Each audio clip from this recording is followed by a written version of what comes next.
All right. Hi, everybody. Welcome. Thank you very much for joining us this evening for Managing Stress in Uncertain Times. I think it's going to be very helpful for everybody. My name is Virginia. I am the Information Services Librarian here at the Belleville Public Library. And today we are very pleased to welcome Angie Wellman from Wellman Wellness, who is going to give us our session today. So thank you very much, Angie, for joining us. Great, Virginia. Thank you. I'm so delighted to be doing this partnership with the Belleville Public Library. This is a bit of a pilot project for both of us, and so excited to go forward. So thank you. Welcome to those of you out here to Managing Stress in Uncertain Times, presented by the Belleville Public Library and myself, Angie Wellman. I'm going to take a minute just to do a little bit of housekeeping, and then I'll do a brief introduction about myself, and then jump into the content of tonight's workshop. So first, I just want to mention that tonight's presentation will be recorded, and I will be posting that recording probably on my Facebook page, my YouTube channel within a few days. So just be patient, but it will eventually be out there for you to watch again if you choose. And just so that you know, the recording will be turned off before we get to the questions, just to maintain confidentiality. We're going to be talking about stress. We're going to be talking about coping strategies. Throughout the presentation, I'm going to talk about some people who have some really wonderful ideas out there and some products that might be helpful. And I just want to say out loud to you that I'm not being paid to promote anything here. I'll just be sharing some things that I have found helpful in the lives of my clients and the people around me. In terms of questions, for those of you who've been part of lots of Zoom experiences, you'll know that there is a question column there. And so please feel free to just write your questions in there. You'll notice that you can address the questions to just me or to the entire group. So just be aware of who you're wanting those questions to be read by. I'll try to read those as I go along, although I will confess once I get into my content, I may not check those as consistently as possible, but we will have time for questions at the end. So I'll definitely address those, and maybe Virginia can give me a little help in that. In fact, I can't see the question bar on my screen, so I'm not sure if that's something I should do, but anyway. It's in the chat. So if you, yeah, sometimes I find when it's, when the screen shares up, there's, it's not always easy to get the chat to come up. Mm-hmm.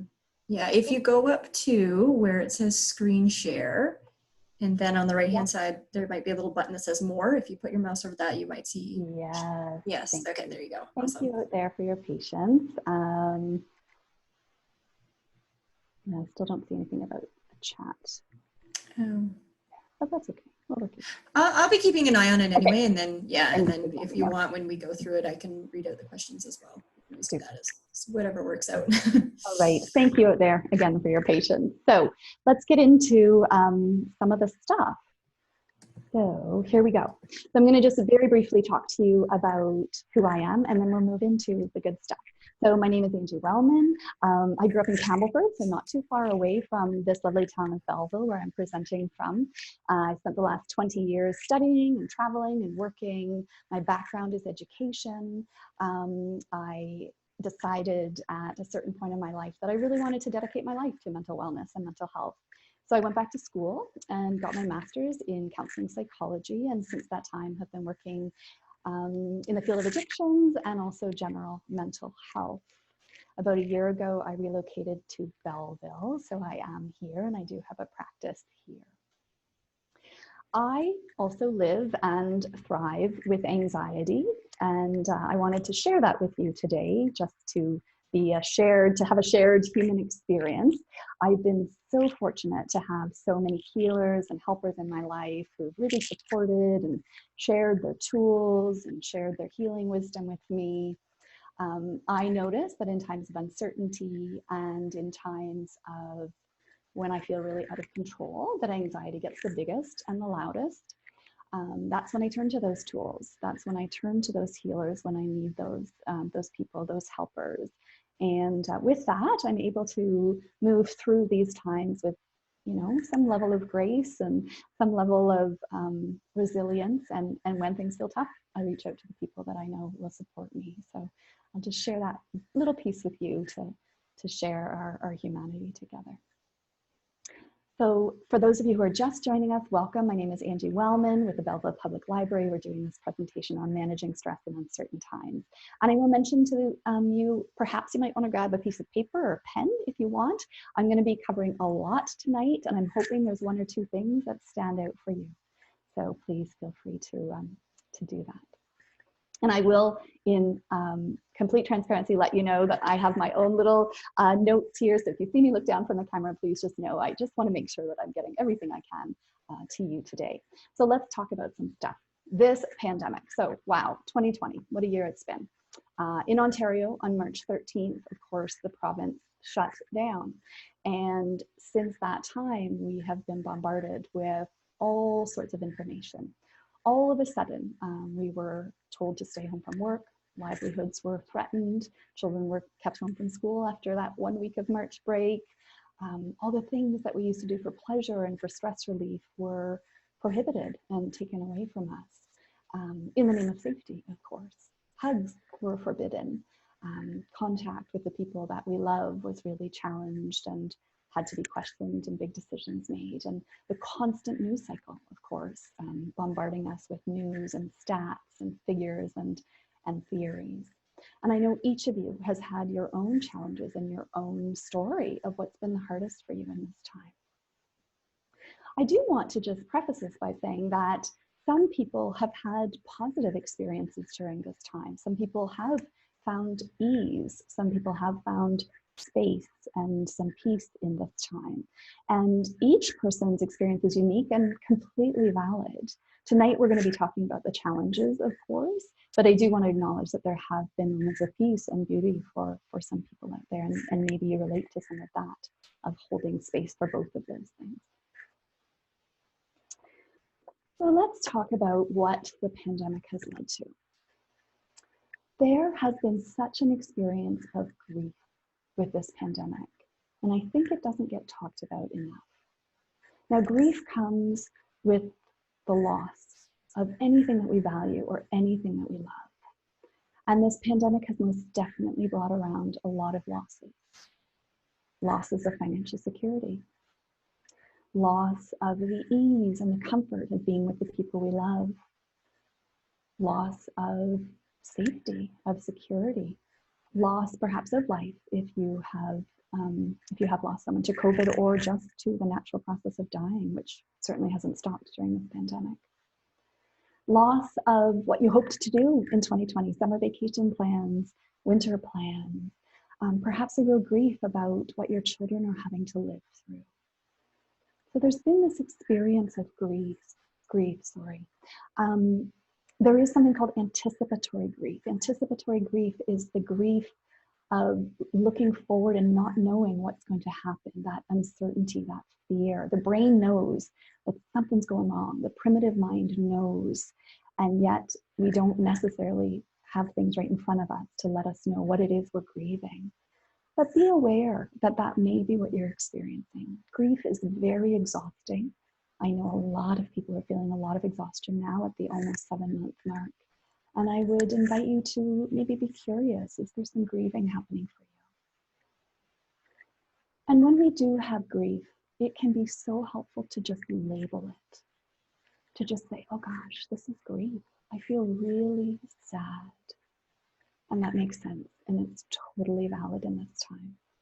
So that can be really helpful. I'm going to talk more about emotions, but the importance of labeling emotion allows it to actually move through us so that it's not stuck and we're not in this place of confusion about why we're feeling so miserable. This pandemic is being called a collective trauma. So a lot of people in my field, a lot of people who work in the area of trauma are saying the pandemic is a trauma. Now, if we look at the defining features of a trauma, there are a few things that stand out.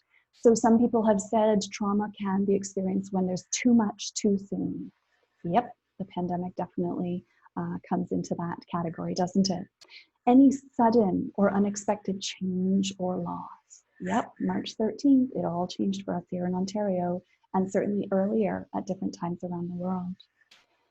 A trauma includes a perceived or actual loss of control. All of a sudden, so many things were out of our control. A trauma is an event that changes our view of the world, our view of ourselves, or our view of other people. And if you think about your experience of this pandemic, you may realize, yeah, that definitely fits in that category. And then, of course, with trauma, the fear of injury or loss of life. And that's real. That's present for a lot of us. And I share that with you just to let you know that what you might be experiencing is really a normal response to what is being categorized as a trauma. And it is an ongoing, long-term trauma. I want to introduce you to what is happening in our brain during a trauma so that we can normalize some things that are happening. And I'm going to do this with this very simple model of the brain using our fist. So this is the fist model of the brain. For scientists out there, please excuse me, this is very, very basic. So we have our fist here, and this right here is our brain stem. This is where automatic things happen. So circulation, digestion, breathing, the reproductive system, everything that's automatic happens here. And in here we have our midbrain. This is the seat of our emotions. And between those two is our limbic system, what we call, what we're going to focus on tonight being the amygdala. So the amygdala is our threat sensor. The amygdala is what is scanning our environment and determining if something is a threat or not. And then this, where your fingers are when they're over, is your prefrontal cortex. So right at the front of your brain. And the prefrontal cortex is the last thing to develop in humans.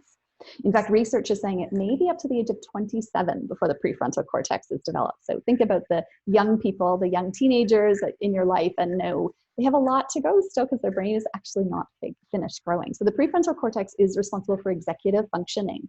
This is where we're looking at rational thought, logic, decision-making, higher level communication skills. Now, in a trauma, what happens is this amygdala down here is noting this is a threat.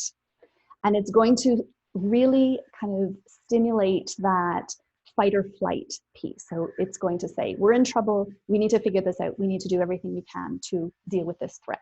And what happens is that the prefrontal cortex goes offline. Now, if you think about a trauma, a very short-term trauma, let's imagine you're having to outrun a bear. So the amygdala is saying, oh my gosh, we need to outrun this bear. Okay, so the automatic part of the brain is going to speed up circulation, it's going to speed up respiration. It's going to decrease digestion and decrease reproduction because you don't need to do those things while you're outrunning a bear. And all of this logical problem-solving stuff is going out the window because you're just outrunning the bear. So short term, it's a really effective system. But unfortunately, when we're living through something that's so long term, we're in this place pretty consistently. And we're going to talk about the impact and the effects of that a little bit later. So why do I share this with you? I want to share it with you to let you know that what you're experiencing, when you're experiencing big bursts of emotions, when you're experiencing, loss of that kind of like, I can't figure out how all those things I used to know how to do. I can't sit down and write a report like I used to. I can't just have a logical conversation with my partner anymore. Just to know the brain is actually in survival mode right now and has been for quite a few months. So what do we do with the trauma? I'm going to talk about this a lot more in detail, but ultimately what we need to do during a time of trauma is to soothe. We need to soothe. Person in trauma needs stability, safety, and security. At the very beginning of the pandemic, I noticed so much on social media about use this time to be the better you, to learn new skills, to go out and do things. If that feels nourishing and healthy for you, awesome. But for many people, that felt exhausting and shaming that you just maybe didn't have the energy to go out and do that. Well, your brain is just dealing with the trauma. So it's actually not self-improvement time unless, again, that feels good for you. It's time to soothe. It's time to feel safe and secure. And please keep that in mind when you're thinking about your little ones, okay? So I know there's so much pressure about getting back to school and maybe pressures about academics, but what their little brains need in this time of trauma is soothing, stability, security. The rest will come at a later date. All right. I just want to share this with you. I'm just going to invite you to take just a moment. I'm going to pause for a moment and have you read that. In fact, I'll read it out loud, just in case that's happening. This is written by Jennifer Yeager, who's a trauma specialist. Things that she would like us to know. Part of our brains have shut down in order for us to survive. As a result, we are not able to fully process a lot of what's going on around us. Feeling somewhat numb and out of touch with our emotions is normal, especially if you've lived through trauma before. Some people are also more apt to feel hypervigilant or anxious, while others become hypoactive or depressed. Neither means anything other than indicating your predisposition to dealing with extreme stress. In-depth processing of trauma happens years later when we feel emotionally safe to deal with it. So don't worry about figuring it out right now. When in the midst of trauma, just getting by emotionally and functionally is okay. Lowering expectations and being kind to yourself and others is vital. I want to just speak very briefly about what it says if you've lived through trauma before. So there's a saying in our business that trauma begets trauma. We are living through a trauma. If you have lived through traumas in the past, you may notice it's coming up. Nightmares may be really present, and flashbacks and memories. So please know that if that's happening for you, it is normal. It is to be expected. I'm going to strongly encourage you to be extra soothing and kind to yourself. And if those big traumas are coming up and they haven't been processed, then do reach out. Find a healer or a helper who knows about trauma-informed therapist. All right. So just very briefly, the third piece of this pandemic, exhaustion. Anyone feeling really tired? We are almost at the 7-month wall here. And there's all sorts of exhaustions that are now developing names. So the overwhelming pandemic fatigue, 7 months in. There's Zoom exhaustion. For those of you who are doing work and social gatherings by Zoom, you'll know this stimulation of all of those faces and voices and following things is so tiring. There's something called present absence or absent presence. I may have it mixed up, but where the person's in front of you, but they're not in your room. And that's really tricky for the brain. The brain is working hard to make sense of that. Some people find it really tricky to be looking at themselves on screen, right? We don't do that in social interaction. So there's a real fatigue there. I talked about grief exhaustion, and that's so normal in any kind of grief. There's something called compliance fatigue. Compliance fatigue is where we are really just tired of all of the rules and figuring out the rules, and the rules are changing daily, it seems. There is an exhaustion that comes with that. And so I want to share this with you just to normalize and to say, it makes so much sense that you're feeling what you're feeling. Brene Brown is a psychologist, an author. She studies a lot of shame. And she talks about the FFTs. She started speaking about this right at the beginning of the pandemic. Pardon me. The FFTs are the effing first time. So think about every time you learn something new. So you start a new job, you enter a new relationship, there's a new task or strategy. That takes a lot of brain power. It can be quite exhausting. A lot of insecurities will come up the first time we do anything. If you have an inner critic who's pretty loud, they get really loud during that time. And that's all to be expected. But what's happening is during the pandemic, we're having FFTs almost every day, sometimes multiple times a day. Think about all the technology you've learned. Think about having to learn about, supporting your kids as they were home as well as working. All of these FFTs are really tiring.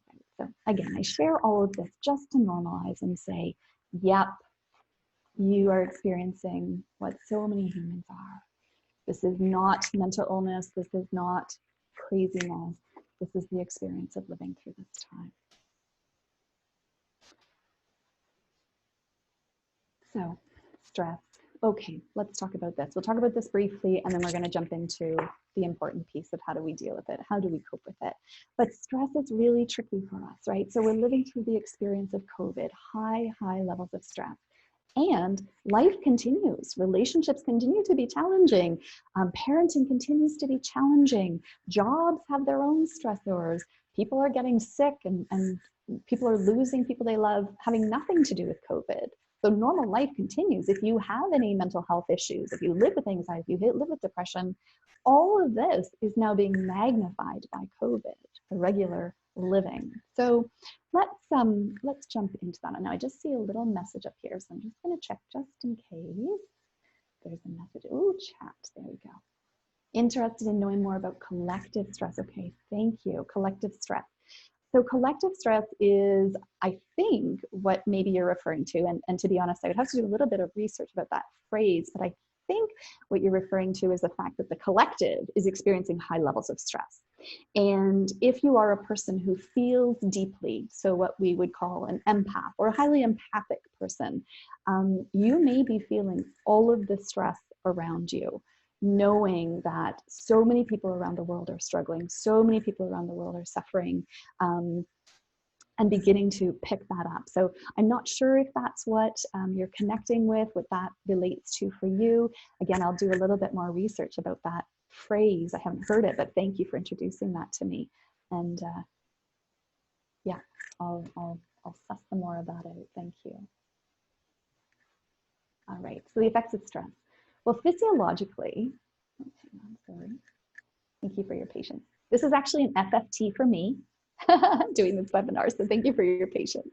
So physiologically, what's happening in our body? Well, let's just talk about the nervous system first of all. So we have two branches of our central nervous system. We have the sympathetic nervous system, which is what handles fight, flight, freeze, or fawn. And then we have the parasympathetic nervous system, which is rest and digest, tend and befriend. That sounds much more soothing, doesn't it? So we have these two branches, and during those short-term bursts of stress, so again, running a bear, the sympathetic nervous system takes over and says, yep, we need to get out of here, we need to run, we need to fight, we need to do whatever we can to survive. And in the short term, that is great. But in the long term, that's exhausting on our bodies. It's really hard on our bodies. So during times of stress, our body is pumping out stress hormones, cortisol and adrenaline being the biggest ones, the predominant ones.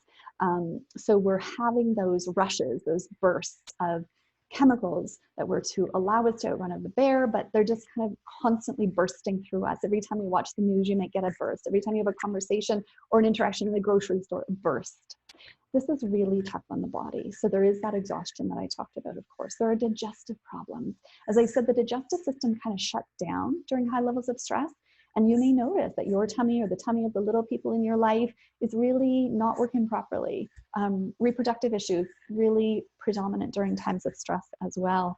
Weight gain, so cortisol actually leads to weight gain and the gathering of abdominal fat in women. Insomnia, I'm hearing so much about insomnia. Either I can't get to sleep at the beginning of the night because my mind is racing, or I fall asleep and then at 2:30 in the morning, I am wide awake. Well, that may be a burst of cortisol. See, cortisol knows it's supposed to give you a burst at 6:30 in the morning and get you going through the day when we're not living in a high level of stress. But during a high time of stress, cortisol is kind of bursting through the day and night. So sometimes that 2:30 in the a.m. wake up is a burst of cortisol that wakes you up. Okay, what do I need to figure out here? What problem needs to be solved? Even though it's the middle of the night and you really just need to sleep. We'll talk about what to do and how to cope with that, but just to know that that is in fact an issue. Emotionally, oh my goodness, anybody else had emotional roller coasters? I hear that a lot, and that makes sense, especially at the beginning. There was grief, and there was anger, and there was horror, and there was numbness, and there was sometimes peace, and there was sometimes great fear. So times of stress, of course, big emotions are there. And if we think about that fist model, that midbrain is ruling. That center of emotions, the seat of the emotions is ruling. And it can be really difficult. It can be quite difficult to manage if it feels very overwhelming. And if you really aren't sure what to do with big emotions, and you'll see this in your littles, right? Big emotions that they and you might have no idea what to do with. What I want to share with you here is just that all of your emotions are really appropriate and acceptable. So there have been a lot of messages about, good emotions and bad emotions, but I want to share with you that there's actually no morality about emotions. There's no good or bad in emotions. They are a signal. They show up. They let us know that something is off, and actually that there's probably an unmet need if it's a challenging emotion. So behaviors, of course, that lead out of our emotions are the things that we can work with. But I just want to share with you that sense that all of your emotions are valid and all of them need to be acknowledged. And I will be talking with you a lot more about that. Mentally, as I mentioned, that prefrontal cortex is right offline. So So thinking about logical problem solving, thinking about really rational conversations, thinking about writing reports, your kids doing schoolwork if they're experiencing high levels of stress, that's going to be really off the radar. Your working memory, so things that you used to be able to just pull up so quickly, just know that may be affected by the stress level. Socially, this is a tricky time, isn't it? All of the things you used to love to do have been hindered, taken away, I guess, for want of a better phrase. People are certainly experiencing so much isolation and loneliness here. And then socially also trickiness, with your relationships with your partners and your children, your family members. There may be high conflict or really tricky times of not knowing how to be socially with each other. When I talk about spiritual effects of stress, what I'm talking about here is what I'm hearing from a lot of people is increased existentialism or nihilism. What's the point? What's the meaning in all of this? How am I going to keep going? I don't even figure out, what's the point in this? And I hear that a lot. And just to share with you that that's really normal if those thoughts are coming up. And spiritually, the connection with something greater than yourself or greater than what we can see. For some people, this time may draw people in closer to their spiritual path or their faith walks, and to some it may really be challenging what's happening for you. So a lot of big impact. I want to share this screen with you briefly. I'll just leave it up for a moment. These are some interesting responses to stress. So we've got fight and flight, which are very familiar to most people. We have freeze, and then fawn. And fawn is, imagine a gazelle is outrunning a mountain lion. I don't even know if those two would interact, would they? Forgive me if they wouldn't. And the gazelle realizes, oh my gosh, I am not going to make this out. So it will actually fawn or faint. And it looks like it's dead, it's passed out, in the hopes that that mountain lion will run off in the other direction, believing it's already dead. So you can just have a quick little peek here. I do think I have this posted on my website, so you could find this on my website, but I really like how it breaks down how some of those behaviors may be. Most people have one or two dominant stress responses that they typically fall into. It's not a problem, it's just knowing what might be there for you. Okay, so here's the important part of the night. How can we cope? I'm hoping the first half really just normalized for you what you may or may not be experiencing, what you may or may not be seeing in the people you love, to know that it's really appropriate, it's normal, it's understandable. The word normal, I don't love that word because who or what is normal, but I guess the word would be appropriate or acceptable during this time. So how do we cope? That's important. I'm going to envelop this conversation about self, kind of taking care of ourselves with this conversation about self-compassion. So what is self-compassion? Well, self-compassion ultimately is not self-pity, and it is not selfishness, and it's not self-care. Self-care may come from self-compassion, but self-compassion is the ability to show the care and compassion that we would to another person for ourselves in times of suffering. So let's have a look at how we would respond to other people. I like to always encourage people to think about a little person in your life that you love and you see them suffering. And the first thing that you're going to do is you're going to notice their suffering. And you're going to be moved by their suffering. You might feel some warmth and some tenderness toward them. And you're going to offer kindness. And you're going to offer understanding if they've made a mistake or they're not doing it right, or figuring out how to do it properly. And you're going to probably realize this sort of shared experience. So, oh gosh, I remember when I was little and I had that feeling too. Or, that whole idea of seeing someone who's suffering and, there before the grace of God go I, right? That this could be happening to any of us. So those pieces, you then begin to turn towards yourself, to reflect to yourself. Instead of being tough and, just pull up your boots and get going, you actually show kindness to yourself. You acknowledge this is a moment of suffering and I need some support here. And what does that look like in COVID times? Well, I'm hearing a lot of this from parents and from non-parents alike, this sort of inner critic voice of, I should have this figured out. I should know how to do parenting better than this. I should be kinder to my partner. I should have figured out how to do these things properly. And to those demands, I say, Why should you have? None of us have ever lived through this before. There is no manual. There are no role models for this. I mean, we can look back into, history for role models, but in our life, no. So it makes sense that none of us know what to do and that we're all kind of figuring it as we go. So can you show self-compassion? If you notice that inner critic coming up really loud, instead, can you change that? And I'm going to pop up some phrases. So can you start to say, this is really hard now. I'm really struggling. I'm really suffering. How can I comfort and care for myself right now? And then really just saying to ourselves, I see this suffering. It makes so much sense that you're feeling this way. What do you need right now? I'm going to invite you to pause for a moment and check in. What's that like to think about that? Perhaps you have a really active self-compassion focus in your life. Perhaps you notice some resistance. No way, Jose. That's not how I was raised. Nope, just got to suck it up, buttercup, right? But perhaps there's a little part of you that's actually like a little bit weeping and longing for that. And I'll share with you that the research shows that if we offer this self-compassion, we move toward wellness so much faster. I do think it has something to do with this. When we offer self-compassion, the prefrontal cortex comes back online so much faster because we're not just in this place of panic and fear. All right.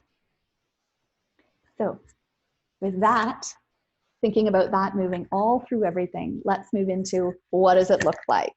So physiologically, what does this look like? Okay, let's talk about some basics. So sleep. Sleep is so vitally important. All of you know that, right? All of you have had the experience of not getting a good night and feeling so miserable the next day. So I acknowledge that it's really tricky to get a good night's sleep for many people right now, but there are things that we can do. And so I'm going to speak to you about sleep routine, sleep hygiene, and the dreaded screen time conversation. So in terms of sleep hygiene, we want to start preparing the nervous system to know it's going to bed, right? So we want to prepare it to say, it's time to go to sleep. It's time to slow down. It's time to move into that rest and digest place. So for this, we might want to set up a routine. We might want to say, okay, an hour and a half before I'm going to try and turn my lights out, I'm going to set up a routine. It might involve reading. It might involve a warm cup of tea. It might involve a warm bath or a shower. It might involve a nice soothing conversation with your partner or a best friend, or, climbing into bed with your little and reading a story. They need routines. Your littles need routines before bed so much, but so do you. So setting up that routine and trying to be consistent in doing that tells the nervous system it's time to slow down. And it needs a few nights of that, a little bit of practice. Let's talk about screen time. So the research is actually saying 2 hours before bed would be ideal to get rid of your screens. I know that's a lot. So try, maybe an hour if you can, turn it off an hour before bed.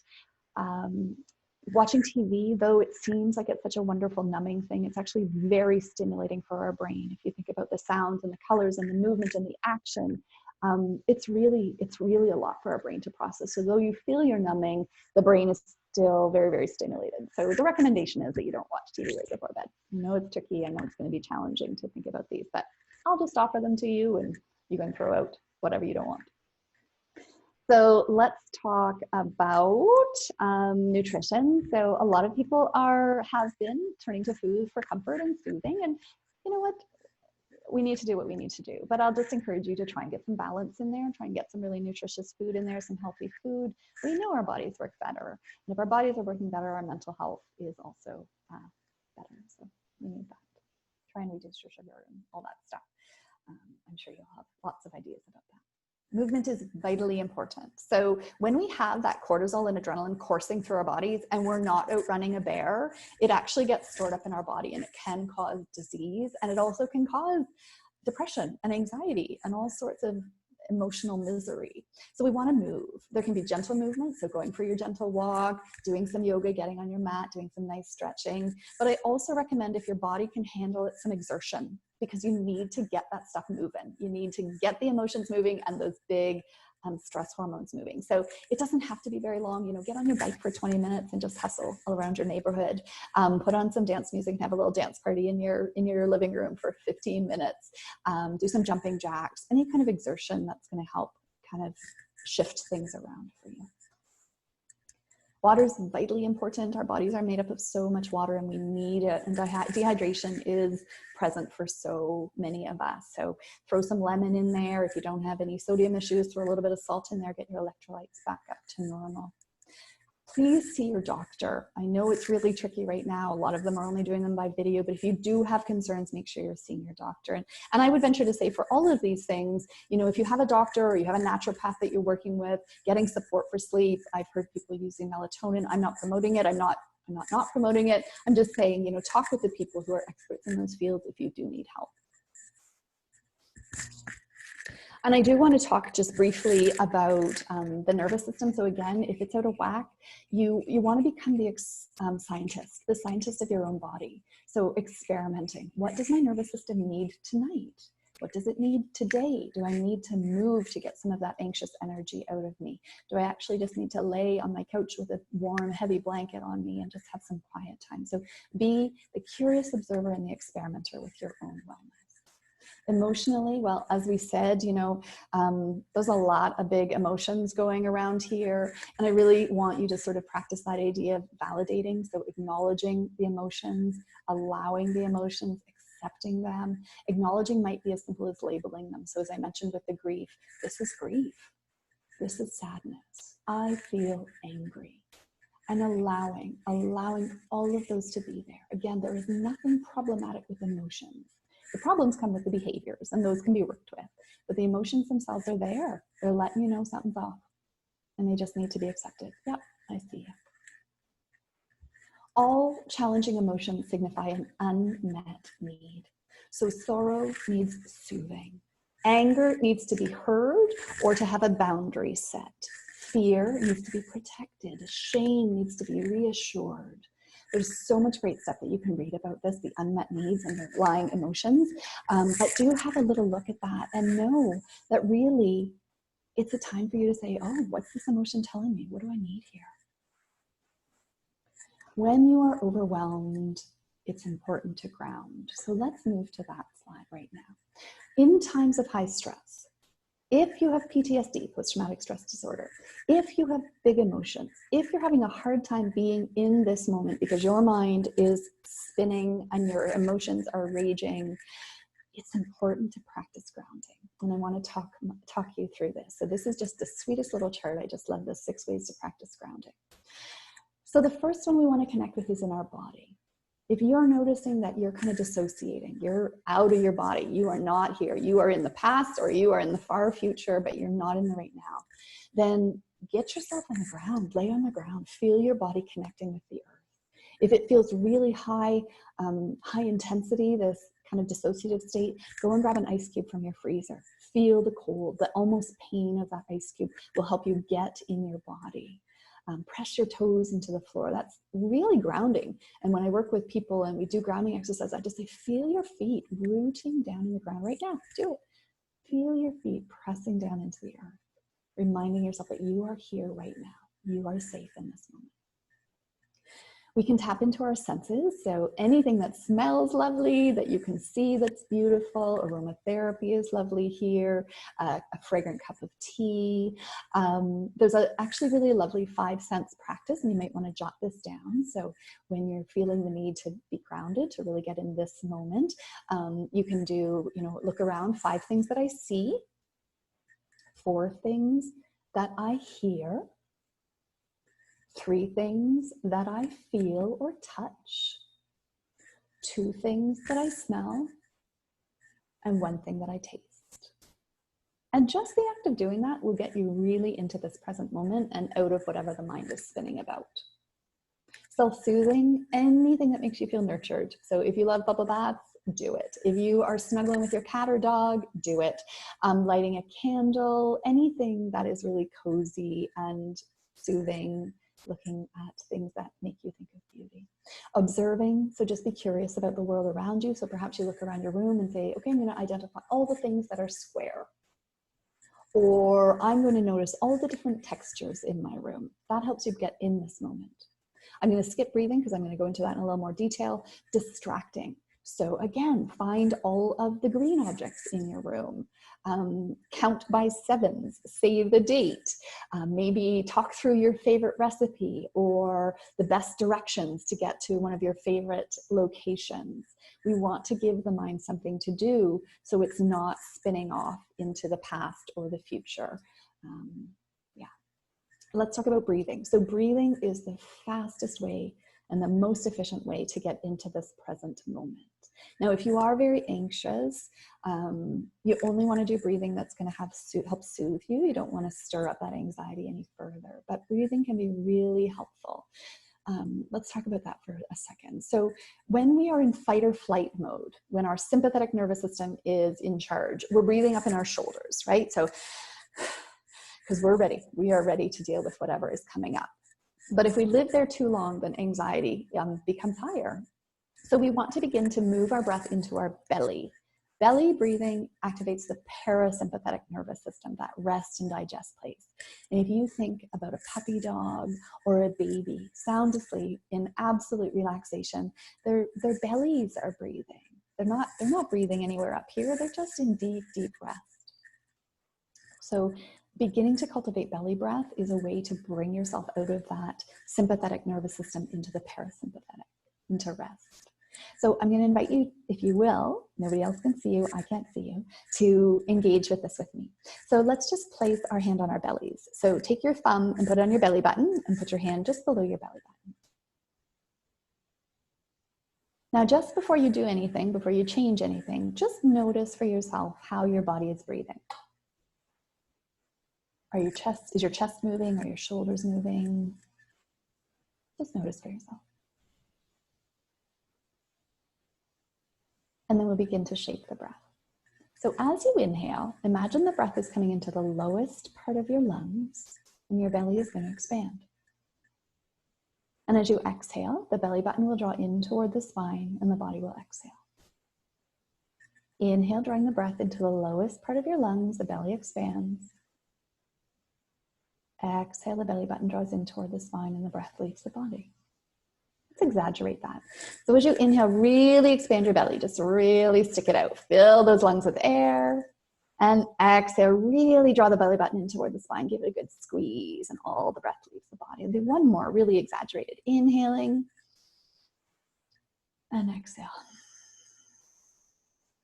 Great. Do two more at your own pace. Not exaggerated anymore, but still in the belly.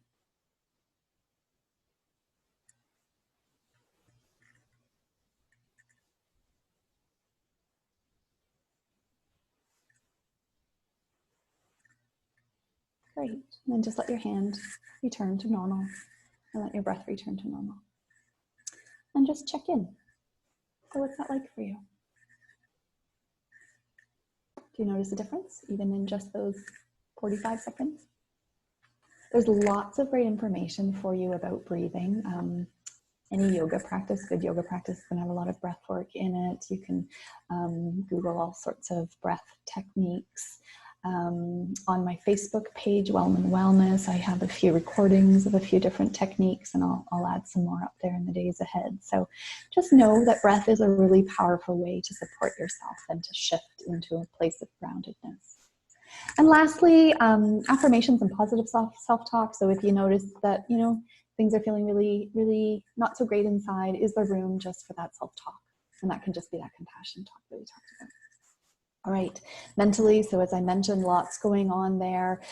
It's really important to choose what you take in terms of timing and content. So watching the news right before bed, not usually a great idea. Getting your updates on corona stats just before bed, not usually the best choice. You have the control and the choice over when you are going to take in things. So maybe set a time in the day and say, you know what? Okay, I'm going to do my stats update at 1 o'clock because that's the time where I don't have to do anything right after and I can do some of that self-soothing. Balance that you're thinking about. Yep, your mind is going to be thinking about all of the shoulds and needs to and oughts to. But if you can, see if you can find some balance there. As I mentioned with trauma, one of the kind of signatures of trauma is a feeling of lack of control, a feeling or a reality of lack of control. And how do we work with times where we have no control? Because if you are a person who knows that about yourself, that you like to be in control, this will be a really hard time for you. So one way we can work with that is to know, where do I have control? Where do I have agency? So you have control over yourself wearing a mask, of yourself washing your hands. You can't control what other people around you do. And I know that's very stressful, but you can't. But you can control yourself.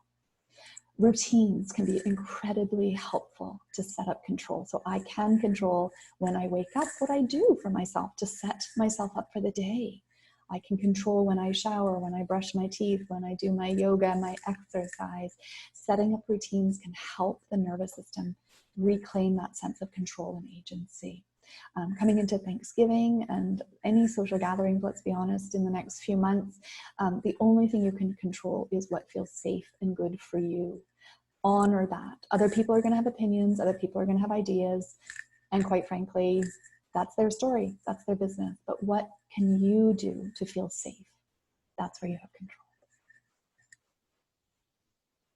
Rumination is the idea or the situation where a thought gets in our mind and it spins and spins and spins and spins. We obsess over one thought or one concept, and it can be really exhausting and really tricky and really common if you live with anxiety, especially in times where we are feeling so out of control.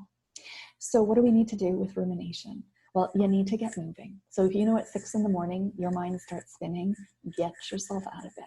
Get outside for a walk, go make yourself your coffee. If it's in the evening when you're sitting on your couch and you know rumination is starting, get up, distract. Call a friend who's not going to talk with you about your rumination and talk about other things in the world. Some people find it helpful to schedule worry time. So if you know what, I actually kind of need to spend some time thinking about this, then again, take agency, take control over when you're going to do that. And, if it is 6 in the morning and you just don't want to be doing it, can you say to yourself, listen, mind, I promise you at 5 o'clock, I will sit down with a cup of tea and we will look at our finances. But right now, I kind of need just a bit of space. So if you schedule some worry time, sometimes that will allow the rumination to soften. It's not an easy journey. I acknowledge that it's not easy, but there are ways over time for it to soften a little bit. Beware of that sort of self-critical talk, right? I should be doing this better. How come I can't do this? I'm such a failure. Or maybe you don't know, but maybe you can be curious about what your inner critic big talks are. Be aware of it and start to shift out of it and say, nope, no thank you. That's not helpful. You wouldn't let anybody else talk to you that way. So move out of that. And I acknowledge that I am only covering these things very superficially. All of these are big practices that take a lot of time. So just touching on it for you tonight. Socially, we need to connect with our people in the ways that you can. It is very tricky right now. I know that. And again, as the weather gets colder, and it's going to seem even trickier, but figure out creative ways that you can, whether it's over Zoom, whether it's phone, reconnect with letter writing. And how can you be involved in your community? So are there groups online that you can join? Are there distance walks that are possible? Are there online choirs, online anything that is in an area that you're interested that would allow you to connect with people? There are some really powerful and helpful support groups online, or just group chats. Facebook has group chats about any topic you can possibly imagine. And sometimes it can be so helpful for us just to know I'm not alone. There are other people experiencing this and talking about it.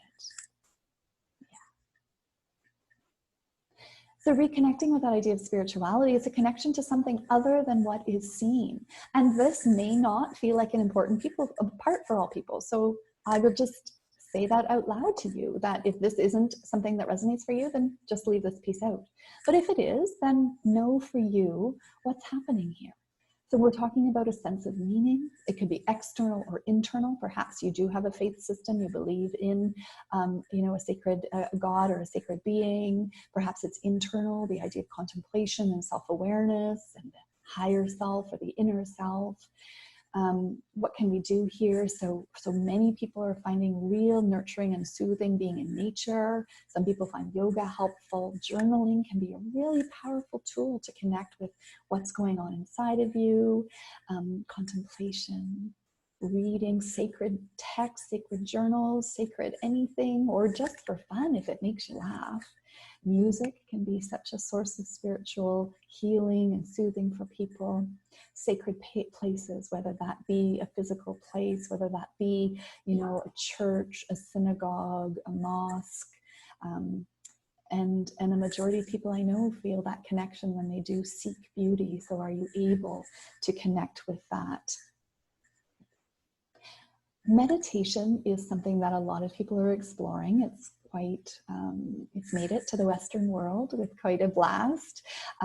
There are some really great apps out there. So I'm just going to read. There's Calm, and there's Headspace, and there's Simple Habit, and then something just called the Meditation app.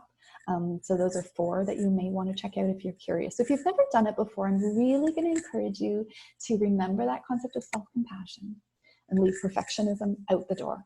Leave the idea that you're going to get it right out the door. There is no getting it right in meditation. In fact, very experienced meditators who've been meditating for 40 years still have minds that wander, because that's the nature of the mind. So if you do choose to explore meditation, please be very patient with yourself and just be curious about what it does for you. If you are experiencing high levels of anxiety, it may not be recommended to sit and try and meditate. And during those times, you might need to move instead. You might need to get out on your bike or, a good fast-paced walk, because sitting and meditating when you're in a very highly anxious space may actually lead to a lot more distress. So again, you're going to become the scientist of yourself, the explorer and the experimenter for yourself. A lot of people find a gratitude practice very helpful. And there's so much evidence now that if we can turn our thoughts to gratitude, it decreases distress. So some people like a formal practice, setting up a journal, a gratitude journal that you write in every night before bed or every morning when you wake up. Some people like to just have it interspersed through their day. You can actually probably include this in those grounding experiences that I talked about, where you're looking around and I'm so grateful for my cat sitting on the couch. I'm so grateful for electricity that lights my house and keeps me warm. And not to be facetious, but just to notice the things that are in front of you that you can be grateful for. And that doesn't mean to whitewash the suffering. It doesn't mean to ignore. There is actually a toxic positivity where being, shoving down all the hurts to only be positive is actually detrimental to mental health. It's actually not a great idea. But just that idea of acknowledging where there is gratitude, room for gratitude. Before we get into this, because it's a big one, I'll just have a quick peek at the chat and see if there's anything up here. Collective trauma. Okay, collective trauma. Yes, thank you. That's a big one, and I'm not sure that I feel like I can get into that today and cover it effectively. By collective trauma, I'm wondering if you're meaning like multi-generational trauma, the trauma of a whole group of people experiencing something, the impacts that has on the social group, on the generation, on the family. So thank you for bringing that up. That is a really big concept. I'm not sure that I have the space tonight to talk about that, but that's something I'll definitely look toward and address perhaps on one of my other forums, and I'll let you know about that. Thank you. All right, so what is this concept of radical acceptance? Well, radical acceptance is this idea that we accept exactly what is as it is. We accept what is without trying to change it. And I want to share that this is incredibly difficult. So radical acceptance has been written through a lot of people. It's really used in the mental health world. Tara Brach is a psychologist and author who talks a lot about radical acceptance. It's this idea of accepting what is without trying to change it. And this is really tricky because the majority of us are raised to figure out what the problem is and fix it. And especially if you are, as I said, a person who relates to the idea of loving to be in control, this one's going to be really tricky because a lot of what's going on isn't fixable. It's not within our circle of being able to fix. And it requests and demands acceptance.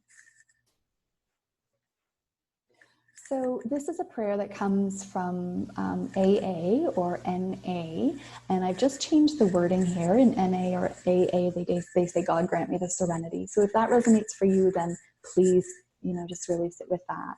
I just changed it to may I have, just as a universal prayer. So may I have the serenity to accept the things I cannot change, the courage to change the things I can, and the wisdom to know the difference. And that's the big one, isn't it? What is in my circle of control, what is not. And with what is not, radical acceptance actually brings about so much more mental wellness and actually decreases stress.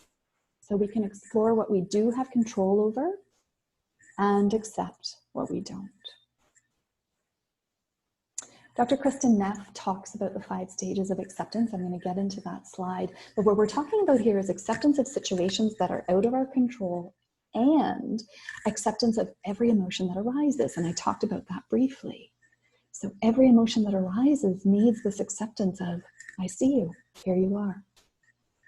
So here are the 5 stages of acceptance.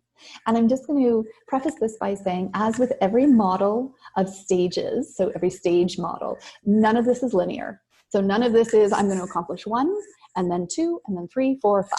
It doesn't work that way. Humans don't work that way. What in fact we probably do is end up cycling through them, and we start with 1 and we move to 3 and we get to 5 and we're back at 1, and that's really understandable. So what are these stages? The first is the stage of resisting. So nope, I'm going to fight this. And this could be seen with our emotions, like nope, I'm not going to feel this sadness. Nope, I'm not going to feel this. Or in our situation, no way, this is impossible. I'm not going to deal with this. I'm going to fight this.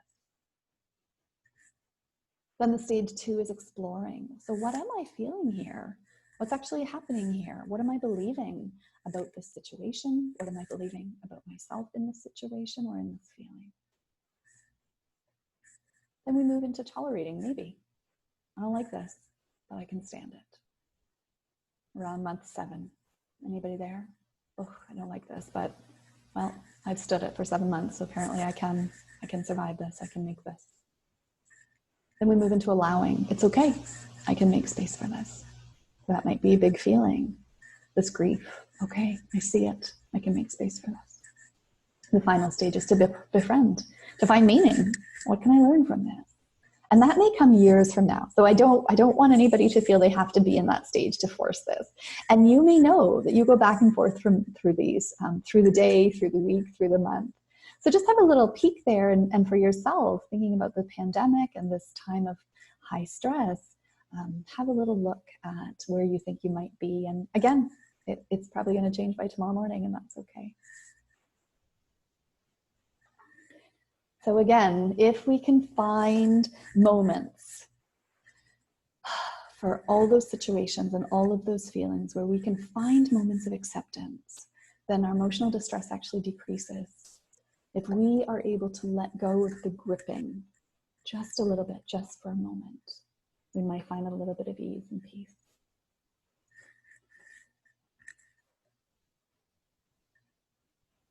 All right. So I said to you that I was going to sandwich all of this conversation with self-compassion. So we talked about it at the beginning.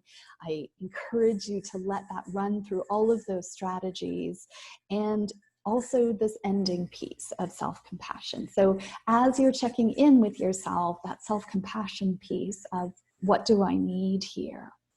So that self-compassion piece of I'm struggling, and this is a really natural human response. And what do I need to feel soothed, to feel safe, to move through this? And you can work with your little ones on these strategies and figure out what do they need, and have them figure out. Imagine as little people, if we had been taught to ask that question of what do I need here? What do I need to soothe? What do I need to feel okay and to feel safe? And you can support them in discovering that. And for yourself, what do you need? So what do you need? How do we figure that out? Well, a big piece of this comes with that self-awareness piece. And you know, perhaps using that pie chart of those needs, the 5 different needs there, maybe you check in and maybe you say, what do I need here? Do I need to go eat a really nourishing meal, or do I need to go have a nap because I'm so tired? Do I need to call a friend and just talk about how really sad I am? Do I need to take my journal and sit on a rock by a lake and just connect with something, you know, bigger than me, whether that is a faith system or just, you know, the sky magnified in the lake. So checking in with yourself, becoming that curious observer, that sort of scientist of yourself, of what soothes my nervous system, what calms me, what makes me feel safe and secure. Mark Nepo is a poet and a philosopher, and he talks about this idea of retuning. So an orchestra, every time that they play a piece or a large movement, they have to retune. They have to figure out which strings are vibrating out of whack and get them back in line to make that beautiful music. And he makes this connection with living through a stressful time, an uncertain time. Sometimes we need to retune every day. Sometimes we need to retune multiple times through the day. So maybe this morning you were ready to get on your mat and do some yoga or go for a run or a bike ride. And maybe this afternoon, you know, I need to just be on that couch wrapped up in a warm, heavy blanket and just feel resty and nesty. Maybe this morning you were ready for a Zoom call with your sister and your mom and your dad and your brother and your grandchildren and your nieces and your nephews. And tonight, you know, you need some silence. So retuning is checking in with yourself. Which string is vibrating out of whack? What do I need here? And having so much compassion to allow yourself to have that. I want to talk a little bit about self-care. So self-care is sometimes a little bit of a tricky topic. It can be really perceived by people as very luxurious, as very selfish, as, you know, something that really is a little bit hoity-toity, thinking about going to spas and having manis and pedis. And you know what, if that makes you feel great, then do it. But the truth is that right now, during a trauma, during a high stress time, we actually need self-care to stay at our baseline or to not go farther down below our baseline. We need it to survive. We need it to remain resilient. We need it to show up in our relationships in the most present and loving ways we can, which at times are very, very tricky. We need it to refill.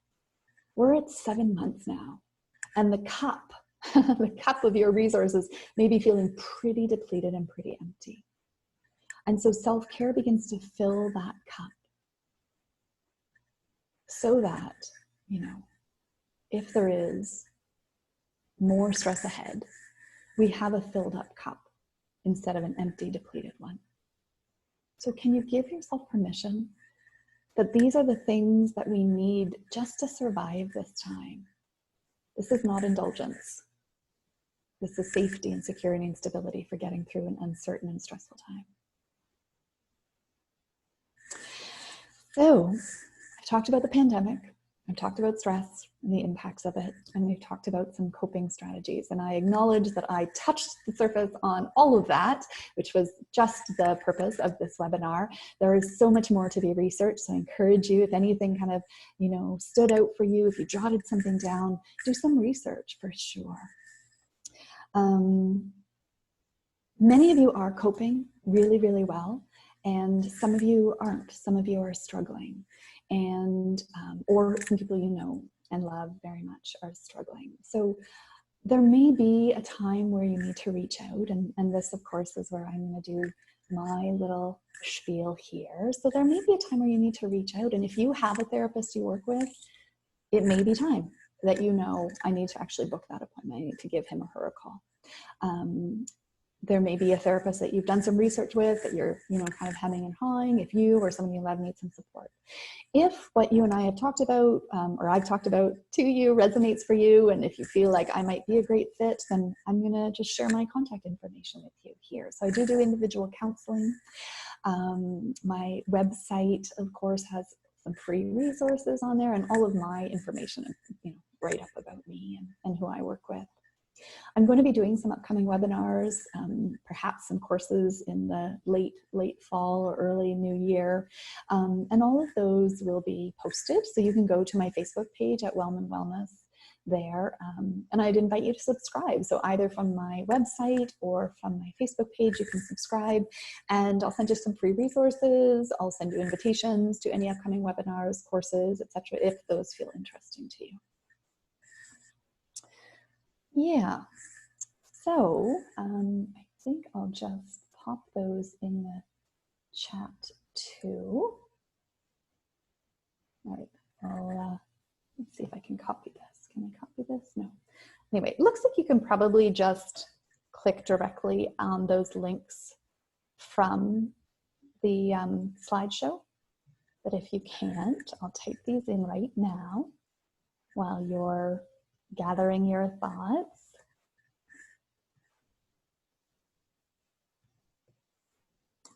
Sorry, I did have this prepared, but I can't get to it. So there we go. So you can click right on those links if you want to, and just sign up for subscribe and get to know a little bit more about what I can offer you. So for those of you who need to go, thank you so much to all of you for showing up tonight, for allowing me to share this information with you.